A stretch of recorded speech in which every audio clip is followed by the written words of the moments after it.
Salut. Alors aujourd'hui je vais parler un petit peu de pot d'échappement. Donc il faut savoir que dans cette vidéo il va y avoir beaucoup d'approximations parce que ben moi j'ai jamais créé de pot d'échappement, j'ai jamais fait de calcul pour les pots d'échappement. Donc il y a une bonne partie de ce que je vais dire qui est mon ressenti personnel au niveau des pots d'échappement et ce que j'en ai compris en faisant celui que je vais vous faire voir.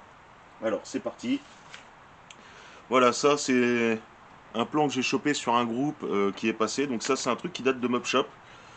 Un vieux mob shop, hein, je pense qu'il doit. J'ai pas regardé la date, mais je pense que ça doit dater des années fin 80. Je pense même pas que ce soit début 90. Je pense vraiment fin 80 parce qu'il y avait encore le MBKCF dedans et tout le bordel. Donc voilà, c'est un pot Bidalo. Alors je sais pas si c'est Jean Bidalo lui-même qui l'avait designé à l'époque, mais bon, il a le mérite d'être là. Donc je me suis dit, qu'est-ce que ça pourrait donner si on le voyait en vrai ce pot, en reprenant les cotes et en essayant de l'adapter un petit peu et pour 103 parce que moi j'utilise quasiment que du 103. Donc, au niveau de l'ingénierie des pots, je vais souligner un truc, c'est que l'ingénierie a beaucoup évolué, mais les cylindres aussi. Faut savoir que les cylindres de Peugeot 103 et les cylindres de MBK Origine 3 Transfert, ils n'ont pas évolué pendant presque 40 ans, quoi. Donc bon, c'est pas... Ces pots-là sont pas déconnants avec les cylindres de l'époque. À savoir aussi que ce pot-là, c'est un peu un retour vers le futur, c'est-à-dire que il fut un temps dans le passé où ce pot-là, c'était l'avenir. Vous voyez. Donc voilà. Donc je pense que ce qu'il y avait là, c'était pas trop des conneries. Donc bon bah, je vais passer un petit peu à la suite. Je vais faire une petite coupure et puis on va voir un peu ce que ça donne et ce qu'ils nous disent là-dedans. Sachant que cette fiche-là, vous la retrouverez en description et vous verrez pourquoi juste après. Bon, alors en examinant un petit peu la fiche technique, on s'aperçoit que ce pot a été fait pour un cylindre qui comprime à 11,8. Donc je suppose que une fois tout retassé, il doit être à peu près autour de 12. Au niveau des diagrammes, à l'échappement, on est à 88, enfin entre 88 et 90. Et au niveau des transferts, on est à 62,5. Bon, là, clairement, selon moi, ce qui s'est passé, c'est que c'est juste le temps d'ouverture jusqu'au piston point mort bas. Faut le multiplier par deux pour avoir les diagrammes qu'eux ils ont utilisés. Ce qui nous donne au bas mot 125, 180. Ce qui est pas déconnant, hein. Moi j'ai fait des tests là-dessus sur les cylindres d'origine 3 transferts de 103. Franchement, c'est pas déconnant, ça fonctionne, hein. Donc bon, bah si leur pot peut fonctionner avec ces diagrammes-là, moi je trouve ça complètement correct et pas déconnant. Donc je vais vous épargner la modélisation de ce truc-là. Donc là, ce que vous voyez à l'image, c'est le rendu final de la version 3, parce que j'en ai fait plusieurs versions pour arriver à trouver quelque chose de correct. Là, ce que vous voyez, c'est une vue en rotation du même pot, hein, pour que ça fasse plus joli à l'écran. Donc voilà, c'est bien de l'avoir modélisé. L'idéal, ce serait de pouvoir l'imprimer pour voir un peu la gueule que ça a. Est-ce que c'est séduisant ou non? Donc bah, c'est très simple, hein, je vais vous épargner l'impression 3D et on va la faire comme ça. Voilà, c'est bien connu, l'impression 3D ça se fait tout seul, hein, ça, comme chacun sait, hein. La mine de rien sur ces pièces-là, je l'ai fait sur une petite Under 3 de daube. Entre les ratés, les machins, les trucs, tout ce qu'il a fallu que je revoie. Là, il y a quasiment 3 à 4 jours de taf. Peut-être même un peu plus. Et si on rajoute la modélisation et tout, il y a une semaine de travail. Faut savoir que ce pot-là que je suis en train de vous faire voir, je vais le mettre disponible gratuitement en open source. Donc vous aurez ça pour pouvoir vous le refaire, hein, tout simplement, hein, en vrai, hein, en physique, hein, pas en plastique. Et donc vous aurez les plans, il y aura tout, vraiment, ce sera vraiment en open source. Là, ce que je vous donne, c'est vraiment une semaine de mon temps de travail pour que vous puissiez réaliser ce pot si vraiment vous voulez vous tenter de monter un Origin 3 transfert en diagramme pour voir vraiment ce que ça donne. Alors, sur leur fiche technique, ils donnent 8 chevaux 5 à 9000 tours minute. Honnêtement, moi, sur un moteur de 103, je pense pas que ça va sortir ça. Après, je sais pas si c'est des chevaux au banc d'essai ou au rouleau brut ou si c'est des chevaux au moteur. À mon avis, c'est des chevaux au rouleau brut. Mais bon, ça c'est précisé nulle part. C'est ça qui est chiant dans les mob shops. Il y a à boire et à manger, il y a des tonnes de bullshit, mais c'est hallucinant. Des fois, il y a des trucs bien comme ça c'est un truc, c'est très bien. Et c'est con parce qu'il y a certaines choses, c'est pas précisé. Bon, 8 chevaux 5, je suppose que c'est au roule brut. Maintenant, en vérité, sur un moteur de 103, 8 chevaux 5 à 9000 tours minute, je pense pas que ça les prenne. Sur un 103, si on arrive à monter à 8 chevaux avec quelques centaines ou juste une petite centaine de tours minute en moins au niveau du moteur, ça me paraîtrait plus cohérent. Franchement, ça... 8 chevaux pour un Origin 3 transfert, ça dépote. Hein. C'est pas déconnant, hein. C'est même carrément énervé. Hein. Je veux dire, là, au niveau préparation, ça envoie. Hein. C'est pas déconnant hein. Pour des moteurs qui datent de ces années-là. Franchement, c'est pas déconnant. Hein. Un T6 à la con, il sort pas ça. Hein. Donc, non, non, c'est pas déconnant. Franchement, c'est pas déconnant. C'est même un peu énervé, je trouve. Donc voilà un petit peu les pièces telles que moi je les ai conçues. Alors le pot, vous l'avez vu en entier. Évidemment, pour des besoins d'impression, on peut pas imprimer un truc grand comme ça, là, plus large que le champ de la caméra. C'est pas possible. Donc, ce que j'ai fait pour que ce soit imprimable au plus grand nombre, je suis parti sur la Ender 3 parce que c'est l'imprimante la plus une des plus répandues parce qu'elle est pas chère en fait. Donc je suis parti sur ces dimensions-là et j'ai coupé le pot en plusieurs parties. Donc le fichier source, il est en format FreeCAD. Donc FreeCAD est compatible Mac, Linux et Windows. Il est gratuit. Donc vous le téléchargez, vous pourrez modifier le fichier à condition d'avoir certaines bases dans ce logiciel qui est un petit peu chiant, je vous l'accorde. Mais vous pourrez modifier un peu, modifier les coupes et l'adapter à votre impression.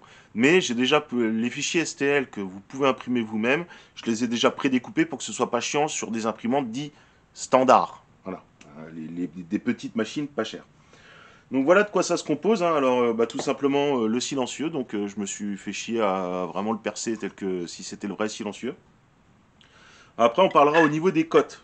Et ça c'est autre chose. Donc voilà, hein, ça semble voilà, c'est un silencieux.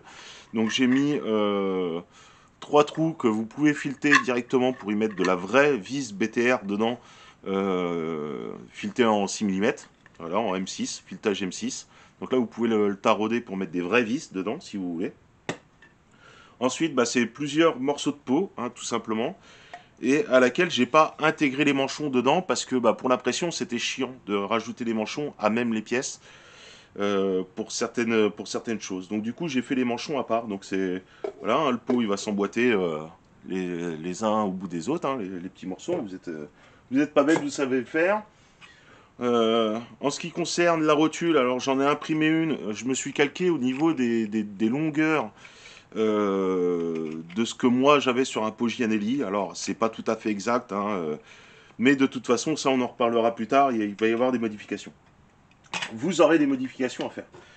Voilà, et le coude. Alors le coude pour l'imprimer, moi je l'ai imprimé directement là le plateau sur le plateau ici, tout simplement pour que les tolérances au niveau de la rotule soient à peu près correctes, pour que la rotule s'emboîte plus ou moins pas trop mal.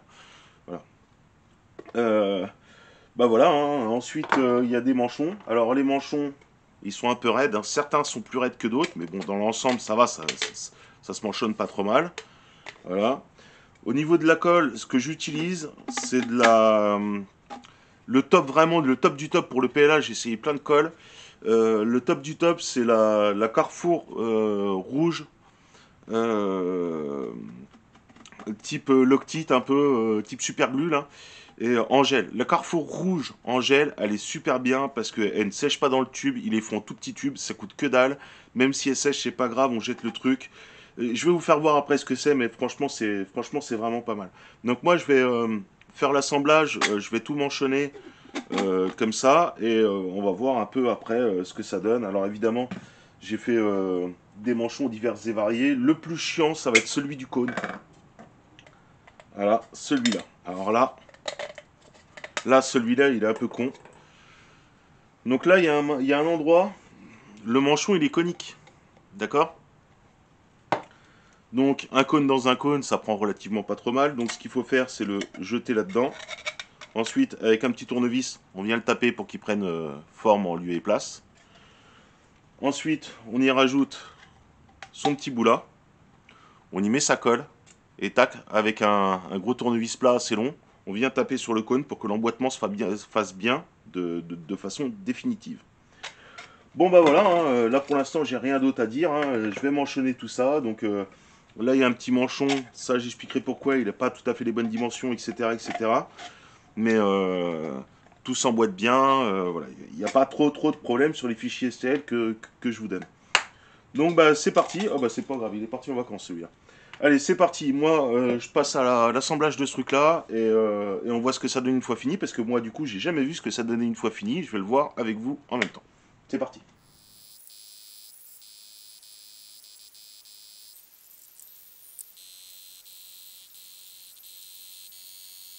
Bon, alors j'avance un petit peu dans mon coin. J'ai tout pété. J'ai tout pété le pot, ça s'est fissuré, j'ai fait de la merde. Donc si vous voulez voir la suite, abonnez-vous, mettez la cloche, prenez un abonnement à Susboule VPN, etc., etc. Non, je déconne. Il est là le pot. Là. Voilà. Non, je suis pas comme ça quand même. Donc voilà, alors c'est... Dans le champ de la caméra, franchement, c'est difficile de le faire tenir parce que c'est quand même assez grand. Enfin, c'est très très long surtout. Alors, je l'ai mis en lieu et place sur un 103 de test, juste pour voir. En gros, un Gianelli Sport, il est en gros 5 moins long. Voilà. Donc c'est très long comme pot, c'est très long. Étonnamment, je pensais que le fait qu'il soit droit, ça allait poser souci. En fait, non, la cartouche dépasse pas tant que ça. Donc il y a la petite rotule, hein, si vous voulez faire un test de montage à blanc, que ce soit pour SPX ou pour MVL. Voilà, qui est à peu près conforme avec du Gianelli. Donc voilà le pot, il est fini, il est là. Donc là, je vais faire une petite aparté au niveau des cotes pour ceux que ça intéresse. Donc pour ceux que ça intéresse pas, les cotes, les machins, les trucs, pour ceux qui veulent pas refaire ce pot ou pour ceux que ça intéresse pas trop, quittez la vidéo maintenant. Et pour ceux que ça intéresse d'aller un petit peu plus loin, comment j'en suis arrivé là, à faire cette chose-là comme ça, bah restez un peu. Et voilà, donc du coup je fais un petit bonus. Et voilà pour ceux qui voudront rester jusqu'au bout. A tout de suite. Alors, au niveau des cotes, je me suis posé pas mal de questions quand j'ai designé ce truc-là. Il y a un collègue dans les commentaires qui m'a dit un truc très très juste. Il m'a dit, et franchement à très juste titre, hein, là le tube de fuite, c'est le tube de fuite complet, c'est-à-dire 270 mm. C'est le tube de fuite complet, sans la cartouche. La cartouche, elle vient après, ou le silencieux, ou la mitraillette, appelez-le comme vous le voulez. Et oui, et ça j'étais complètement d'accord avec lui. Le truc c'est que moi, quand j'ai designé ce truc-là, je me suis dit, est-ce que ce pot était prévu pour mettre la cartouche dedans ou non? Ça, je pouvais pas le deviner. Et je suis parti du postulat que comme c'était fait pour 103, avec les vibrations qu'il y a, si je mettais la cartouche, en fait, il faudrait la mettre là au bout. Il faudrait décaler la cartouche pour la fixer ici. Ça, sur 103, c'est pas possible. Avec les vibrations, ça va tout péter. C'est obligé. Enfin, faudrait mettre des renforts, mais complètement abusé, quoi. Donc bah, j'ai intégré la cartouche à ce truc-là. Alors, je suis pas allé vérifier la longueur pour la comparer avec une GNLI ou autre. Mais voilà. Au niveau des dimensions, alors, pour un choix de design, entre guillemets, pour que ça fasse joli, là, le trou, il fait vraiment 17 mm pour avoir une grosse sortie, pour faire genre, c'est un pot. Parce que ça, c'est un pot d'expo, hein. Moi, je le montrerai jamais. Donc, techniquement, il est fonctionnel, il est vraiment tel qu'il est sur le plan. Mais là, clairement, là, le choix de design, c'était pour faire joli. Donc l'intérieur fait réellement 17 mm. Bon. De mémoire, c'est bien ça? Oui, c'est ça, c'est du 17. Alors, au niveau des cotes, sur l'impression 3D, en fin de compte, j'ai pas eu le choix avec mon logiciel. C'est-à-dire que j'ai mis mes cotes et mon logiciel, j'ai que deux options. Soit je fais une extrusion vers l'intérieur des cotes, soit vers l'extérieur. Je peux pas faire les deux. Malheureusement, sur FreeCAD, j'ai pas le choix. Et la version 2 du pot avait été fait avec une extrusion vers l'extérieur. Et je me suis dit, non, c'est pas une bonne idée. Donc j'en ai fait une version 3 et je vais expliquer tout de suite pourquoi. Tout simplement parce que ce pot-là, en fait, celui qui veut le télécharger et l'imprimer réellement en 3D, mais en fait, les cotes extérieures, elles sont correctes avec les cotes intérieures du pot. C'est-à-dire que la personne qui veut rouler sa tôle, elle peut scier directement les bouts du pot, hein, c'est pas un problème, elle le tronçonne où elle veut. Et elle peut directement rouler sa tôle dessus pour voir si elle est à peu près conforme. Alors il y a des calculs qui permettent... Bon, les gens qui font des pots, ils les connaissent, hein, c'est pas un problème. Mais en fonction du diamètre du pot, on peut retrouver directement la longueur de la tôle qu'il va falloir mettre. Pour ceux qui la connaissent pas, c'est plus chiant et j'ai pas envie d'épiloguer là-dessus parce que moi je me suis retapé pas mal de calculs pour ça. Mais bon, je sais que c'est faisable. Voilà, c'est pas un problème. Ceux qui font des pots savent le faire, c'est pas un souci. Donc ça, en fin de compte, pour celui qui voudrait refaire ce pot-là, il suffit juste de prendre ce truc-là, de prendre les tôles, refaire un peu le calcul quand même pour pas que ce soit trop déconnant, et d'emboîter directement les tôles dessus, sectionner les cônes pour voir si tout s'emboîte correctement, et une fois que tout est emboîté correctement et que ça paraît cohérent, en fait, il n'y a plus qu'à sortir les cônes pour pouvoir les souder. Voilà pourquoi j'ai extrudé ce pot vers l'intérieur, enfin cette partie-là jusqu'au bout, vers l'intérieur. Donc c'est tout simplement pour ça, pour qu'on puisse mettre les tôles.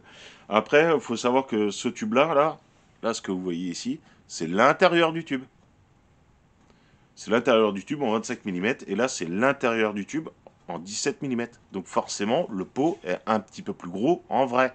Parce que la tôle, admettons que vous prenez de la 7 dixième, 8 dixième, 9 dixième, j'en sais rien, forcément, le pot sera un peu plus gros. Mais si on tronçonne et qu'il y a un tube qui rentre bien d'un côté, un tube de l'autre, voilà, c'est à peu près cohérent. Il n'y a que sur la cartouche que j'ai un petit peu triché pour un rendu plus joli pour la personne qui voudrait l'imprimer réellement en 3D et faire mumuse avec. Alors, un autre truc aussi, que moi, quand j'ai regardé le plan au niveau de du, du truc, enfin, quand j'ai fait le plan en 3D, il y a deux, trois trucs qui m'ont fait chier en fait. C'est que là, sur FreeCAD, moi je peux pas dire de prendre un tube de telle longueur, de le cintrer à 45 et qui garde la longueur. C'est pas possible. Là, il y a un calcul à faire. Donc je vais vous épargner le calcul, mais voilà, je veux dire, franchement, c'est niveau collège, hein, mais bon, faut quand même se le farcir. Moi en maths, je suis une quiche, mais bon, ça, j'ai réussi à le refaire quand même dans le logiciel. Donc pour ceux qui voudraient modifier le pot, que j'ai mis en open source. Voilà, je vous dis, il y a un petit calcul à cet endroit-là pour retrouver le rayon en fin de compte en fonction de la longueur. Pourquoi c'est important? Bah, tout simplement parce que ça va dépendre de la longueur de votre rotule. Là, la rotule de peau, ce qui se passe, c'est que je connais pas toutes les rotules de peau de 103, hein, loin de là. Mais en fonction de la rotule que vous allez acheter, si elle est plus ou moins longue, bah du coup, moi je suis parti du postulat que sur le pot, pardon, hop, évidemment je fais de la merde. Voilà, je suis parti du postulat que sur le pot, la longueur de la rotule était intégrée, là, sur ce plan-là. Donc, bête et méchant, je me suis dit, voilà, il va y avoir des corrections, donc moi j'ai adapté la longueur de ma rotule emboîtée avec la longueur du tube. Maintenant, si vous avez une rotule qui est plus longue, forcément, il faudra diminuer un petit peu la longueur du tube. Donc tout ça, ça va être à prendre en compte. Après, avec le plan, si vous envoyez se faire ça chez quelqu'un qui sait le faire, ça, je dirai après. J'aime pas donner des noms, mais là, je vais être obligé de les donner.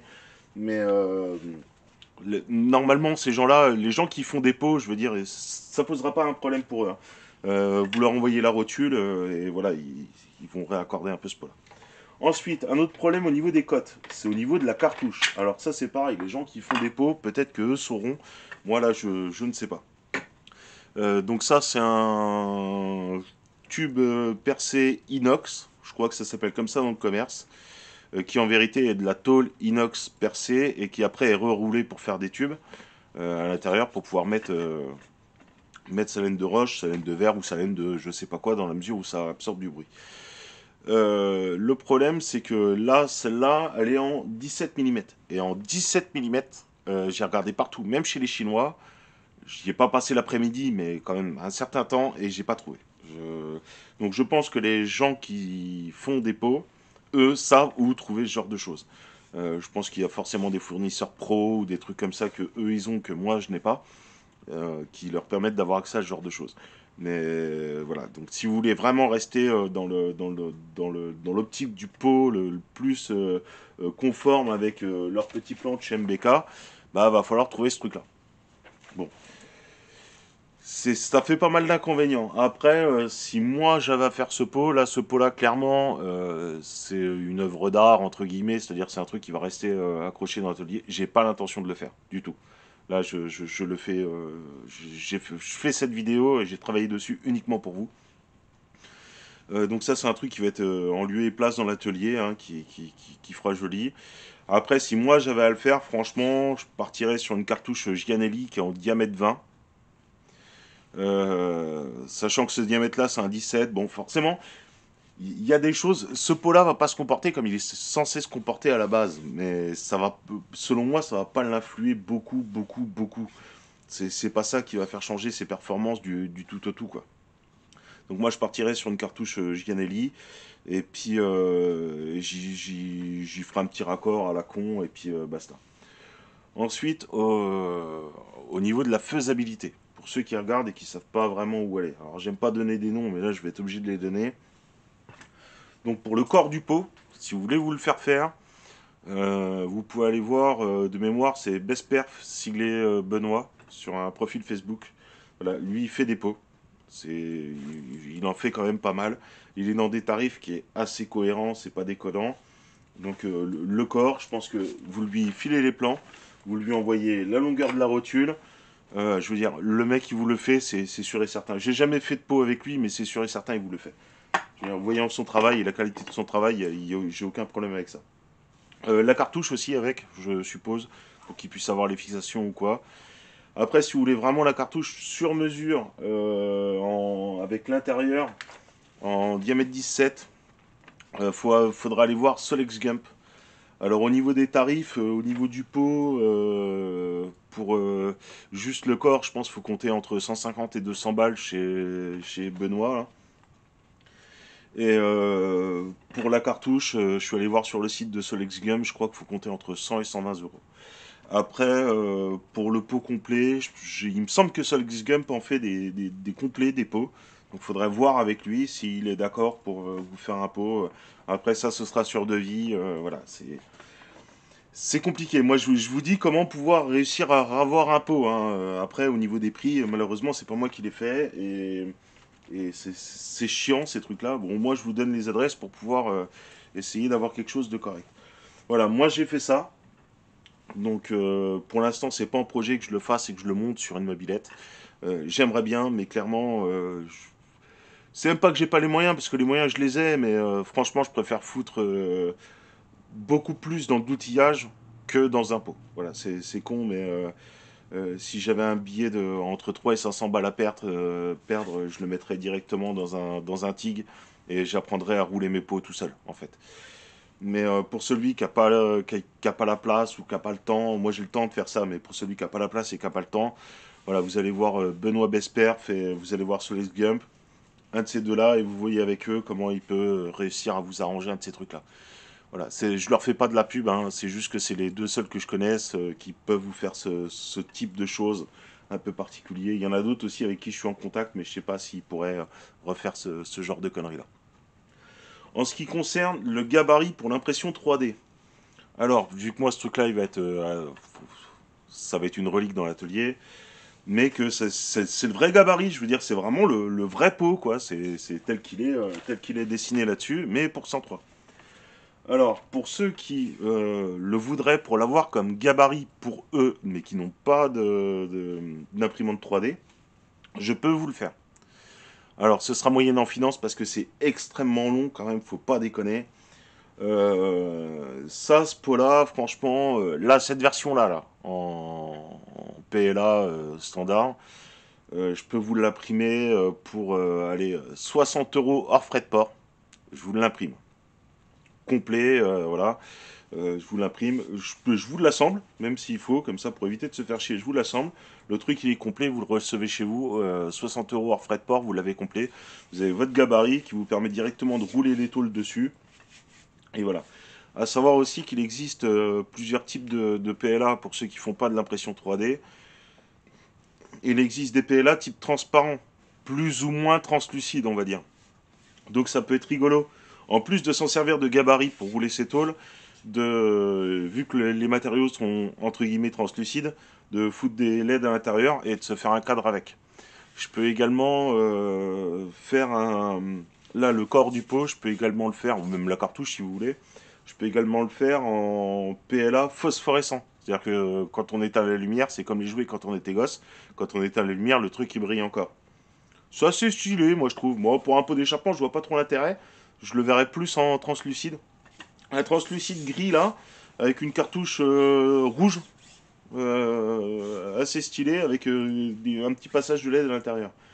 Voilà, bon, faut pas que les LED chauffent de trop, hein, parce que le PLA, à partir de 60-70 degrés, ça commence à se déformer, ça n'aime pas trop la blague, mais c'est faisable. Donc pour ceux qui voudraient vraiment ce truc-là, voilà. Sachez que voilà, vous me demandez si vraiment ça vous intéresse, juste pour avoir le gabarit ou même juste pour vous l'accrocher chez vous dans votre atelier pour faire joli, sachant qu'il a les vraies cotes en plus, hein, c'est pas des conneries, c'est pas du bullshit. Voilà, je peux vous le faire. Et puis bah, je peux même vous le faire avec la petite rotule. Pour ceux qui voudraient même refaire un pot directement pour leur 103, hein, je peux vous le refaire directement avec la petite rotule. Pour que vous puissiez le mettre en lieu et place directement sur votre 103. L'anthrax il est bon au niveau du cylindre, donc ça permet de voir un peu où ça se passe. Alors continuons dans les cotes. Il y a deux trois choses que j'ai pas fait dessus. J'ai pas posé les fixations du ressort dessus. Pourquoi? Parce que ça va dépendre de la longueur des ressorts que vous avez, ça va dépendre de la longueur de la rotule que vous avez, ça va dépendre de plein de choses. Donc la fixation des ressorts, je ne l'ai pas mis. En plus de ça, je l'aurais fait en PLA, j'aurais mis des ressorts et l'aurais cassé tout de suite. Donc c'est pas la peine. Donc moi, ce que je vais faire pour moi faire mon test, c'est que je vais le monter comme ça. Hop. Je vais tout simplement mettre deux élastiques dans les trous que j'ai prévus pour. Hop. Je vais descendre les élastiques ici, vu que de toute façon c'est pas un pot qui est destiné à être roulé, j'ai pas besoin de ressort. Et je vais les plaquer. Alors, soit je vais les mettre à la colle, soit je vais directement mettre un petit riselant pour voir à peu près comment ça se comporte. Mais normalement ça devrait être bon. En ce qui concerne la pâte du pot, donc la biellette, au niveau de la biellette c'est pareil. J'ai pas mis de biellette tout simplement. Pourquoi? Parce que intuitivement parlant, j'ai bien fait de ne pas en mettre parce que j'aurais pensé qu'il fallait la mettre ici, comme sur tous les pots, et en fait, il est tellement plus long que la biellette sur 103, elle se retrouverait plutôt ici. Voilà. Et ça va dépendre de votre 103, si c'est un RCX, un SPX, à l'endroit où vous voulez le prendre, d'un MVL aussi, c'est pareil. Hein. Et ça va dépendre aussi de la longueur de la biellette, ça va dépendre de pas mal de choses. Donc là, c'est le corps du pot que je rends open source. Après, tout ce qui est fixation, malheureusement, ce sera à vous de le faire parce que ça va dépendre de ce que vous avez envie de mettre dessus et de comment vous avez envie de le fixer. Par exemple, sur SPX, si vous voulez le prendre au niveau de la béquille, bah, la fixation elle va se retrouver ici, par exemple. Si la biellette doit se retrouver au niveau de l'ancienne béquille du SPX et que vous faites un passage droit, elle va se prendre ici. Si vous faites un passage gauche, elle va plus se prendre, peut-être pas par là, mais elle va plus se prendre dans ces endroits-là. Donc voilà, là, les fixations de biellette, je peux pas vous les mettre avec. Ce sera à vous de voir avec la personne qui va vous faire le pot ou si vous le faites, de voir où ça va aller. Bon bah voilà, j'ai assez déblatéré, j'ai quand même bien bossé. Moi j'ai passé une semaine là-dessus, juste pour un plan de merde. Hein, voilà, c'est un truc, moi je me suis dit ce serait rigolo de pouvoir faire partager ça. Je pense que leurs chiffres sont pas déconnants, je pense que les personnes qui ont travaillé sur ce pot n'étaient pas déconnantes pour l'époque. Nos moteurs en origine 3 transferts n'ont pas évolué pendant plus de 30 ans. Donc je pensais que ça pouvait être sympa de faire ce truc-là et de le rendre public. Et puis bah si vous avez envie de tester, testez-le. Moi, franchement, j'en ai pas l'utilité. Après, si franchement, j'ai envie de le faire. Je sais pas comment je vais le faire, mais j'ai envie de le faire. Mais ce sera vraiment dans un futur lointain. Hein. Donc vous le verrez très certainement pas sur la chaîne ou alors dans très très longtemps d'ici quand j'aurai investi dans un TIG et tout le bordel. Mais hors de question que je fasse sous-traiter ça par quelqu'un d'autre sans savoir même ce que ça va donner et sans pouvoir y apporter une modification physique une fois fini. Parce que sur les plans 3D, apporter une modification, c'est pas un problème. Dans la vraie vie, quand on n'a pas le matériel, apporter des modifications une fois que ça a été fait, c'est compliqué. Mais moi, j'aurais voulu faire plein de tests dessus. Même si, bon, là, les tests, ils sont bons. Vu leurs chiffres, à mon avis, leurs tests, ils sont cohérents. Hein. Mais, euh, mais moi, j'aurais voulu pouvoir raccourcir un peu plus. J'aurais voulu pouvoir leur modifier un peu à ma sauce par la suite. Donc, voilà. Allez, cette vidéo-là, elle est bien trop longue. Je vous emmerde pas plus longtemps. Et puis, allez gambader sur YouTube. Allez, salut.